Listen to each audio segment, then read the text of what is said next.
ব্রিটেনে student visa এসে MP নির্বাচিত হয়েছেন। হ্যাঁ, ঠিকই শুনেছেন। ভারতীয় বংশোদ্ভূত মানিভান্নান 2021 সালে যুক্তরাজ্যে স্টুডেন্ট ভিসা আসেন।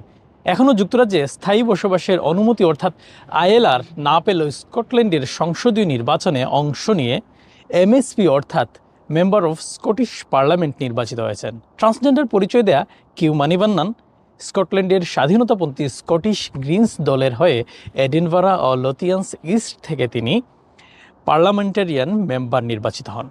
বর্তমানে তিনি অস্থায়ী গ্র্যাজুয়েট ভিসায় রয়েছেন বলে জানা গেছে। ভিসাটি অনুমোদিত হলে তা আরও 3 বছর যুক্তরাজ্যে বসবাস ও কাজ করতে পারবেন তিনি। একই সঙ্গে এমএসপি হিসেবে বছরে তিনি 77,711 পাউন্ড বেতন পাবেন।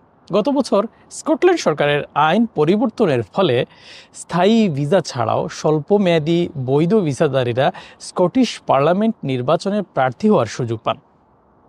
ভারতের তামিলনাড়ুতে জন্ম নেয়া মানিভান্নান দিল্লিতে স্নাতক শেষ করে 2021 সালে পিএইচডি করতে স্কটল্যান্ডে যান এবং ইউনিভার্সিটি অফ সেন্ট অ্যান্ড্রিউজে আন্তর্জাতিক সম্পর্ক বিষয়ে ডিগ্রি করছেন।